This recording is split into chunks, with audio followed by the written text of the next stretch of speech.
Bonjour à tous, j'espère que vous allez bien. On se retrouve pour la 9e vidéo de nos actualités ludiques, avec cette fois-ci la présentation des sorties de mai.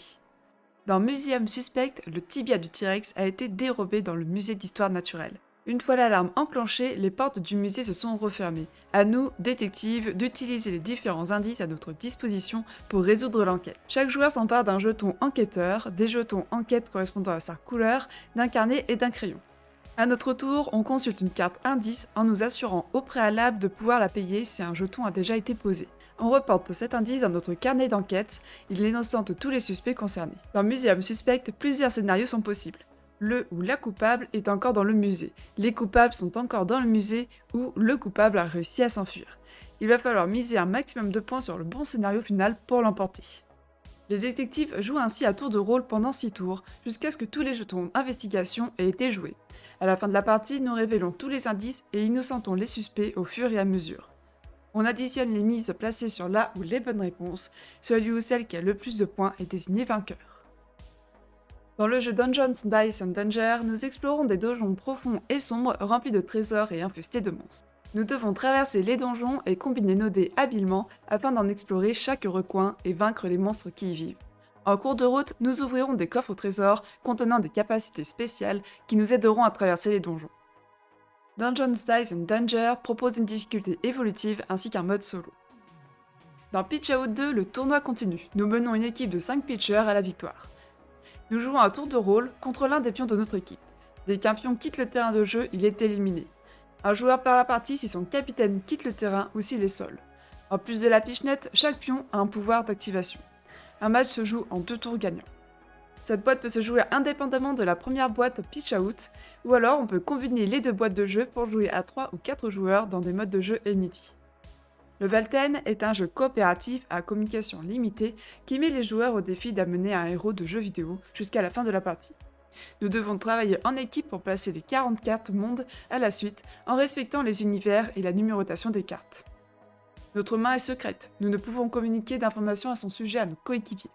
Lorsque la situation nous semble critique, on peut utiliser une carte reset pour permettre à l'équipe de placer ses cartes monde et peut-être atteindre le bout du niveau.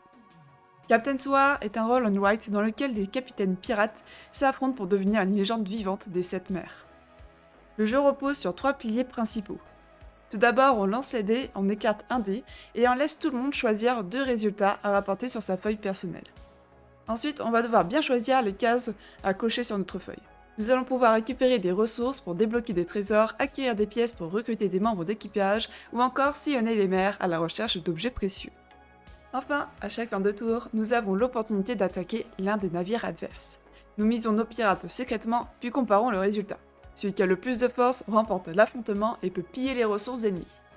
En fin de partie, le capitaine avec le plus de points est déclaré vainqueur. Imperial Struggle est un jeu de stratégie historique pour 2 joueurs et l'héritier de Twilight Struggle par les mêmes auteurs. Il simule 10 ans de conflit entre la France et la Grande-Bretagne pendant le XVIIIe siècle. Reposant sur des mécaniques de card driven, mais simplifiées, nous devons constamment faire des choix difficiles pour utiliser efficacement nos cartes. Augmenter notre influence, diriger nos armées sur les terres indiennes ou sur la mer des Caraïbes et encourager la naissance de l'économie moderne. Nous devons construire nos intérêts économiques et renforcer nos alliances lors des tours de paix. Lors des tours de guerre, nous pourrons récolter de grandes récompenses pour nos conquêtes. Hop, c'est plié est un roll on write novateur. On va lancer les dés, on coche les cases et on plie notre feuille pour gagner la partie. Les joueurs tentent d'être les premiers à relier les symboles cibles avec un réseau de croix. Mais la plupart des symboles se trouvent au verso de la fiche. Il faut donc replier les coins pour les atteindre. À chaque tour, le joueur actif lance les dés, sélectionne le résultat de l'un des 2 dés et coche le nombre de cases indiquées en ligne droite. Les autres joueurs peuvent utiliser le résultat du second dé. Plus on coche de smileys, plus les coins repliés sont grands. Il est même possible de récupérer des bonus attractifs en repliant de grandes surfaces. Le premier à replier ses 4 coins et relier ses 5 symboles cibles remporte la partie. Puzzle Stop est un jeu de stratégie où nous développons notre jeune compagnie ferroviaire aux États-Unis. Notre objectif est d'obtenir plus de renommée que nos concurrents. En partant de la côte Est, on va chercher à nous étendre, à construire des lignes, à chercher de précieuses cargaisons et livrer des marchandises aux villes en plein essor. Nous pouvons aussi investir dans d'autres compagnies et acquérir des améliorations en cours de partie. Nous allons devoir accumuler des ressources puis les dépenser pour réaliser nos différentes actions. Summoner Wars est un jeu d'affrontement pour 2 joueurs qui se déroule dans l'univers du jeu vidéo éponyme. Chaque participant incarne un invocateur qui essaye de défaire son adversaire à l'aide de ses champions et portails invoqués. Avant de commencer la partie, chacun va choisir sa faction parmi les 6 proposées. Il est aussi possible de personnaliser notre propre paquet en mélangeant les cartes de différentes factions. Tout au long de la partie, nous allons jouer des champions, placer des portails et tenter de vaincre l'invocateur ennemi. Nous devrons utiliser stratégiquement les ressources à notre disposition. Déplacement, attaque, magie, événements. Notre adversaire saisira la moindre opportunité pour détruire notre armée et atteindre notre invocateur. Shogun no Katana est un Eurogame stratégique qui nous emporte au cœur du Japon féodal. Les joueurs doivent forger des katanas selon des méthodes ancestrales en naviguant entre plusieurs ateliers. Les katanas sont des chefs-d'œuvre de l'artisanat réalisés avec soin en respectant les gestes millénaires et les techniques apprises de génération en génération. Via une mécanique de placement d'ouvriers, nous affectons nos personnages à divers stages dans la forge. Sélection des commandes à venir, collecte de ressources au marché, création de décorations, demande de faveur au shogun ou forge d'une lame. Les lames passent par plusieurs ateliers successifs avant d'être finalisées. Travail du métal, du cuir, du bois et ou du laquage. Il faut bien planifier et organiser ces différents ateliers pour éviter les lenteurs. Pour gagner la partie, nous devrons jouer sur plusieurs tableaux. Argent, valeur des katanas livrés et faveurs obtenues. Celui avec le plus de points en fin de partie est déclaré vainqueur. Marie et l'usine de foudroyer est un jeu solo de programmation qui met en scène Marie, une machine autonome de réparation intelligente qui doit réparer son usine d'assemblage. Le jeu se divise en 40 niveaux à la complexité croissante à l'image des puzzle games. Après avoir installé le niveau, nous jouons une tuile action à la fois pour créer une séquence qui permettra à Marie d'atteindre l'issue menant à la prochaine salle. Nous devrons écarter les obstacles de notre chemin, maîtriser de nouvelles commandes et réaliser de nouvelles tâches à mesure que nous avançons. Sushigo Party est un jeu de cartes d'ambiance basé autour d'une mécanique de draft. Nous devons composer le meilleur menu du quartier en collectionnant des plats japonais typiques en concurrence avec les autres chefs. Pour gagner la partie, nous devons parvenir à réaliser les meilleures combinaisons de cartes devant nous. À chaque tour, les joueurs choisissent en simultané une carte de leur main à poser devant eux, puis passent le reste des cartes à leurs voisins de gauche. On procède de la sorte jusqu'à ce qu'il n'y ait plus de cartes à passer. Chaque plat permet de marquer des points d'une certaine façon. Les accessoires pimentent les interactions au cours de la partie, tandis que les desserts ajoutent beaucoup de points à condition de bien les utiliser. La collection de jeux For the Story met à l'honneur des récits de narration partagés à la croisée entre jeux d'ambiance et jeux de rôle. Dans le casse de trop, nous incarnons une équipe de braqueurs après un casse réussi. Notre braquage était parfait, et pourtant, 48 heures après, nous voilà tous coffrés, direction le poste de police. Chaque joueur choisit un personnage parmi les 10 proposés, puis on se laisse guider par les questions des cartes événements. Le récit se construit au fur et à mesure, jusqu'à ce que la carte finale soit révélée. Il est temps de répondre à l'ultime question. Allons-nous vendre nos alliés ou garder le silence au risque d'être trahis? 3 trucs pour survivre est un jeu d'ambiance où nous devons montrer nos talents de survie face à des situations apocalyptiques ou ridicules. À chaque tour, un arbitre est désigné. Il tire la première carte du scénario de la pioche et la lit. Au coup de sifflet, tous les joueurs doivent s'emparer de 3 tuiles trucs pour faire face à la situation décrite. Une fois que tout le monde a ces 3 trucs, l'heure des explications a sonné. Nous allons devoir raconter notre stratégie de survie avec conviction pour remporter des points.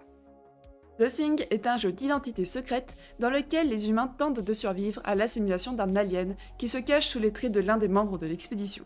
Le véritable objectif de l'alien est de s'échapper de l'avant-poste 31 afin de se répandre sur la planète.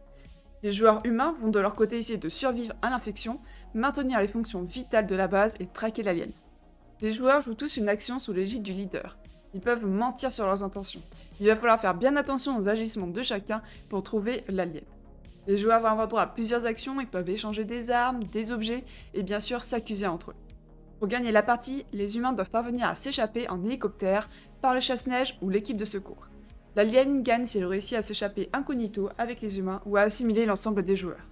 Confluence Sidérale est un jeu de négociation et de commerce qui prend place dans un univers de science-fiction. À la tête de l'une des 9 espèces de la Grande Confluence, nous bâtissons une société commune basée sur la paix et l'égalité entre les espèces. Chacun poursuit toutefois ses idéaux, rendant la coopération entre les espèces agressive et politique. Nous devons négocier des ressources, inventer des technologies et partager notre savoir en échange de prestige. Les joueurs jouent en simultané et peuvent négocier presque tout, ressources, planètes, technologies, économie. En fin de partie, le joueur avec le plus de prestige est déclaré vainqueur. Artbox est un jeu d'ambiance où nous devenons de véritables artistes modernes. Nous devons dessiner des objets sous leur aspect le plus simple et uniquement à l'aide de formes imposées. Carrés, triangles, ronds et lignes. À chaque manche, nous choisissons secrètement un mot parmi les 2 proposés. Nous lançons ensuite les dés pour obtenir un set de 4 formes. Nous ne pourrons utiliser que ces formes pour la manche. Une fois que tous les joueurs ont secrètement réalisé leur dessin, on mélange toutes les cartes mots avec des cartes aléatoires prises depuis la pioche. Nous allons devoir associer correctement chaque mot avec le bon dessin. Meurtre de sang-froid est un jeu d'enquête coopérative de la collection Scènes de crime. La station spolaire Aquilo possède une communauté scientifique paisible. Pourtant, Robert Kohler, le directeur de la station, a été retrouvé assassiné. Le principal suspect, le programmeur Martin Moore, risque d'être exécuté très rapidement. Pour résoudre cette affaire, nous ouvrons la boîte et observons ce qu'elle contient. Nous devrons utiliser toutes les ressources en notre possession afin de progresser.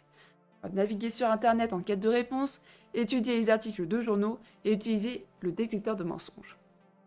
Nous allons devoir fouiller le passé et la vie intime des différents protagonistes afin de trouver des indices et clore l'affaire.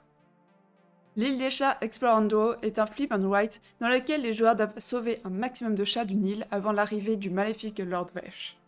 Dans ce jeu compétitif stratégique, nous devons dessiner des formes correspondant aux chats sur notre plan de bateau. Chaque chat est représenté par une forme unique et appartient à une famille. Notre objectif est d'en réunir le plus possible sur notre navire en conservant les familles unies. Pour améliorer notre score, nous pouvons aussi récupérer des trésors, des chats spéciaux et des objectifs. Savannah Park est un jeu de placement de tuiles stratégique où les joueurs cherchent à rassembler des troupeaux d'animaux de la savane autour des points d'eau de leur parc. En tant que guide, nous devons aider les animaux à se déplacer dans le parc en sécurité afin qu'ils puissent s'abreuver. Il faut aussi protéger la flore des feux qui menacent notre écosystème. Les joueurs disposent tous d'un plateau de jeu personnel qui représente leur parc. En début de partie, chaque guide répartit de manière aléatoire les jetons animaux dans son parc afin d'obtenir une configuration de départ unique. Les tours se divisent toujours en 2 étapes. Le premier joueur choisit l'animal que tout le monde va devoir déplacer. Puis chacun déplace l'animal dans son parc. Il faut bien choisir sa destination car une fois déplacé, un animal ne peut plus bouger pour le reste de la partie. Nous devrons anticiper les feux de brousse qui vont faire fuir les animaux et rassembler de grands troupeaux autour des points d'eau. Le guide avec le plus de points est déclaré vainqueur. Mortum, enquête médiévale, est un jeu d'aventure et de déduction qui prend la forme d'une campagne en 3 investigations. Légendes, superstitions, peurs, l'Europe médiévale est remplie de mystères cachés dans des ruelles obscures ou derrière des portes bien gardées. Alors qu'un groupe d'enquêteurs est porté disparu, nos pas nous mènent vers un informateur secret. Mais rien ne va se passer comme prévu. Dans Mortum, toutes nos actions prennent du temps. Il faut donc aller à l'essentiel et découvrir un maximum d'indices. À l'aide de 3 paquets de cartes spéciaux, nous allons effectuer des raids, des fouilles et des actions de surveillance. On arrive au terme de la vidéo, j'espère que je vous ai fait découvrir de nouveaux jeux ou peut-être apporter une bonne nouvelle pour la sortie prochaine d'un jeu que vous attendiez.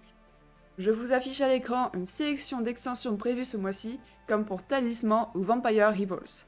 Si vous avez aimé cette vidéo, je vous invite à vous abonner, c'est un très grand soutien pour nous, et à partager notre chaîne pour nous faire connaître. On se retrouve prochainement pour d'autres vidéos. En attendant, amusez-vous bien.